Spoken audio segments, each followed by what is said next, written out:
oh, can you do that again? I'm like, yeah, you know what I mean? So she throws it on again. She has me stay after school. She brings teachers. So I'm doing it again. Same shit. Rock it out. That's it. So I'm fucking it up. So then she starts just paying real close attention to me. Like she's looking at, ask me that, like how to, not weird shit, but it probably would sound like, how do I get dressed? Like who dresses me? Because my mom would dress, my parents would dress, my mom would dress me real nice. You know what I mean?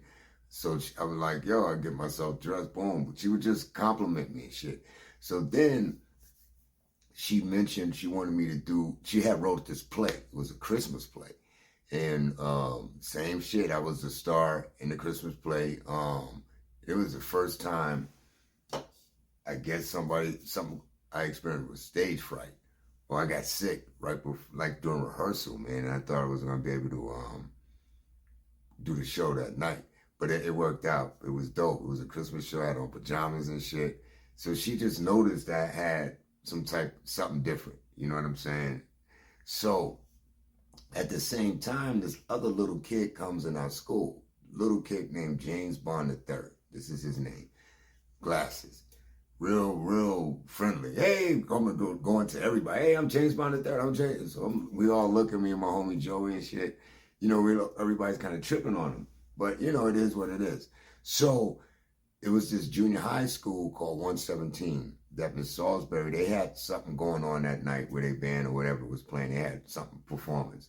And she brought me and put the record on. I did the shit. Boom. So now my sister's there, all her friends. And I think I was really nervous because I rocked out, but I did that going down shit probably too much. So after that, she just kept like getting me into more things. I got into the band. Remember I told you how the trombone story, but she was different. She was kind of separate from that band thing, right? So she wanted me for dance. She was on this dance shit. She was really tripping on wanting me for dance. So some program or something where Juilliard would scout you through elementary, middle school, high school, then you were eventually, you know, Juilliard. So she wanted me in this program. It was a huge program. You know, they would pick 2 people out of each borough, right? So I don't know if they came to see me at that 117 thing, but in any event, they wanted me. Right? They picked 2 people out of the whole borough of Manhattan. The whole borough of Manhattan.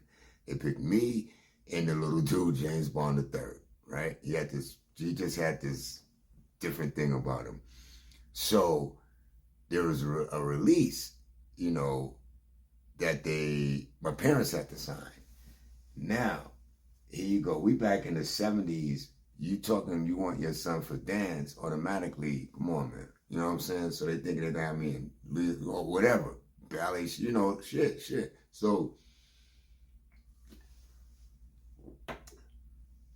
I takes the release home, and my dad was like, nah, he wasn't signing this shit.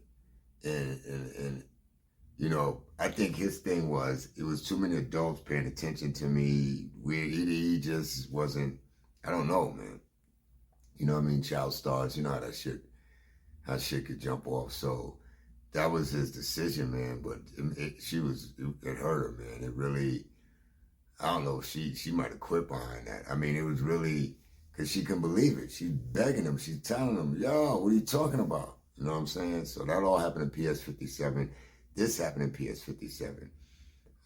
They had this rule when I guess people would get in the passage of the pass to go to the bathroom. We little kids, man.